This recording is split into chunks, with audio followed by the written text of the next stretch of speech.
আসসালামু আলাইকুম। Classic helmet দরকার?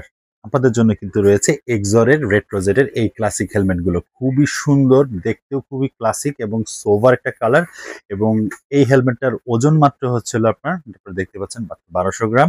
সার্টিফিকেশন কিন্তু .ISI এবং BSTI সার্টিফিকেশন। খুবই সুন্দর। প্যাডিং গুলো তো বলতেই হবে প্রিমিয়াম কোয়ালিটির, খুব সফট প্যাডিং। মানে পরলে আপনাকে একটা আলাদা কমফোর্ট আপনি এটাতে পাবেন। ভাইজরটা কিন্তু ওভাল শেপ, যারা চশমা ইউজ করেন তাদের জন্য আমরা কিন্তু সবসময় বলে থাকি এটা কিন্তু খুব ফ্যাসিলিটি একটা জিনিস। এবং এটা লুকটা কি সুন্দর আসে, আমি একটু আপনাদেরকে যদি না পরে দেখাই আপনারা বুঝতে পারবেন। সো লুকটা কিন্তু খুবই সুন্দর, খুবই সুন্দর লুকে আসে এটা। তো এই ক্লাসিক হেলমেট গুলোর মধ্যে কিন্তু কয়েকটি কালার আমাদের কাছে অ্যাভেলেবেল আছে। ম্যাট ব্ল্যাক আছে, গ্লোজ ব্ল্যাক আছে, স্টেল কালার আছে, রেড যেটা আছে সেটাও আমাদের কাছে অ্যাভেলেবেল। সো এগুলো কিন্তু আপনারা পছন্দ মতো আপনারা পারচেস করতে পারেন। সারা বাংলাদেশে ক্যাশ অন ডেলিভারি অ্যাভেলেবেল এবং প্রাইসটা কিন্তু আকর্ষণীয় প্রাইসে থাকছে। আর আমাদের সব ভিজিট করে প্রোডাক্টগুলো পারচেস করতে পারেন। সবাই ভালো থাকবেন, সুস্থ থাকবেন, সুন্দর করে রাইড করবেন। আসসালামু আলাইকুম।